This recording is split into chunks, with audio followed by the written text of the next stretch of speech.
ನೇರವಾಗಿ ದೇವಸ್ಥಾನದ ಒಳಗಡೆ ನುಗ್ಗಿ ಅಲ್ಲಾ ಅಕ್ಬರ್ ಅಂತೇಳಿ ದೇವ್ರನ್ನ ಒಂದು ಅಲ್ಲಾಡ್ಸೋದಿರ್ಬೋದು, ಚಪ್ಪಲಿ ಹಾಕೊಂಡು ಒಳಗಡೆ ಹೋಗಿ ಅಪವಿತ್ರ ಮಾಡಿ ದೇವಸ್ಥಾನನ ಹೊಡೆದಾಕ್ತೀನಿ ಅಂತೇಳಿ ಹೇಳಿದ್ದಾನೆ. ಅದಕ್ಕಾಗಿ ಊರಿನ ಜನರೆಲ್ಲ ಸೇರಿ ಅವ್ರನ್ನ ಕಟ್ಟಾಕಿದ್ದಾರೆ. ಕೇಳಿ ನೀವೇ ಆ ವ್ಯಕ್ತಿ ಏನ್ ಹೇಳ್ತಾನೆ ಅಂತ. ಮೊದಲಿಗೆ ಸರ್, ಅವರು ಬಾಂಗ್ಲಾದೇಶರು ಅಂತ ತುಂಬಾ ಜನ ಹೇಳ್ತಿದ್ದಾರೆ. ಸೊ ಎಲ್ಲಿಂದ ಬರ್ತಿರ್ಬೋದು ಇವರೆಲ್ಲ? ಇವ್ರಿಗೆಲ್ಲ ಯಾರು ಇದು ಕೊಡ್ತಿರ್ಬೋದು? ಅದು ಇದುವರೆಗೂ ನಮ್ಗೆ ಅದೇ ದೊಡ್ಡ ಕಾಡ್ತಾ ಇರೋ ಪ್ರಶ್ನೆ. ಯಾಕಂದ್ರೆ ಅಕ್ರಮವಾಗಿ ಬಾಂಗ್ಲಾದೇಶರು ಯಾವ ರೀತಿ ಬರ್ತಾ ಇದಾರೆ ಅಂತ ಇದೇ ಒಂದು ಸನ್ನಿವೇಶದಲ್ಲಿ ನಾವು ನೋಡ್ಬೋದು.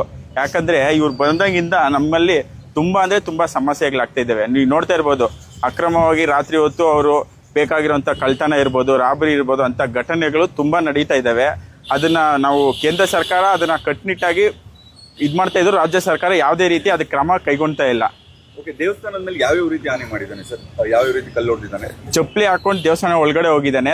ದೇವಸ್ಥಾನ ಒಳಗಡೆ ಹೋಗಿ ದೇವ್ರನ್ನ ಚಪ್ಪಲಿಯಲ್ಲೇ ಅಲ್ಲಾಡಿಸಿ, ಚಪ್ಪಲಿ ಕಾಲಲ್ಲೇ ಒಳಗಡೆ ಹೋಗಿ ಅಲ್ಲಾಡಿಸಿ ಅದೇ ರೀತಿಯಾಗಿ ಚಪ್ಪಲಿ ಎತ್ಕೊಂಡಿದ್ದಾನಂತೆ ಹೊಡಿಯೋದಿಕ್ಕೆ. ಮತ್ತೆ ಕಲ್ಲು ಹೊಡೆದಿದ್ದಾರೆ ಅಂತ ಹೇಳಿ ಕೆಲವರು. ಅಲ್ಲಿ ಹೊರಗಡೆ ಇರೋಂಥ ಒಂದು ಗೋಪುರಕ್ಕೆ ರೋಡಲ್ಲಿ ನಿಂತ್ಕೊಂಡು ಎಲ್ಲ ಸಾರ್ವಜನಿಕರು ನೋಡೋವಾಗೆ ಕಲ್ಲು ಎತ್ಕೊಂಡು ಗೋಪುರಕ್ಕೆ ಕಲ್ಲಲ್ಲಿ ಹೊಡೆದಿದ್ದಾನೆ. ಸರ್, ಅವ್ರನ್ನೇನಾದ್ರು ಮಾತಾಡ್ಸೋ ಪ್ರಯತ್ನ ಮಾಡಿದ್ರ? ಯಾರು ಇದಕ್ಕೆ ನೋಡಿ ಇವತ್ತಿನ ದಿನ ನಮ್ದು ದೇವ್ರ ಬೀಸನಹಳ್ಳಿ ಅನ್ನೋ ಊರಲ್ಲಿ, ಇದು ದೇವರಂತ ಒಂದು ಊರು, ಅಂತ ಊರಲ್ಲೇ ಇಂಥ ಒಂದು ಅನಾಮಿಕ ವ್ಯಕ್ತಿ ಬಂದು ಈ ರೀತಿ ಒಂದು ಘಟನೆ ಮಾಡಿರೋದು ಇದಕ್ಕೂ ನಿಜಕ್ಕೂ ಇದ್ಲೇ ಮೊದಲನೇ ಸಾರಿ ನಮ್ಮೂರಲ್ಲಿ ಆಗ್ತಾ ಇರೋವಂಥದ್ದು. ದಯವಿಟ್ಟು ನಾನು ಕೇಂದ್ರ ಸರ್ಕಾರ ಆಗಾಗಲೇ NIAಗೆ ತನಿಖೆಗೆ ಆಗ್ರಹಿಸಬೇಕು. ಮತ್ತು ರಾಜ್ಯ ಸರ್ಕಾರ ಇದನ್ನು ಕಟ್ಟುನಿಟ್ಟಾಗಿ ಕ್ರಮ ಕೈಗೊಳ್ಳಬೇಕು. ಯಾಕಂದರೆ ಇಲ್ಲಿ ನಮ್ಮಲ್ಲಿ ತುಂಬ ಸಮಸ್ಯೆ ಆಗ್ಲಿಕ್ತಿದೆ. ಯಾವುದೋ ಒಂದು ಅನಾಮಿಕ ವ್ಯಕ್ತಿ ಬಂದು ಈ ಥರ ನಮ್ಮ ದೇವಸ್ಥಾನದ ಮೇಲೆ ಈ ಥರ ಮಾಡೋದು ತುಂಬ ಆದಂಥ ಘೋರವಾದ ಘಟನೆ.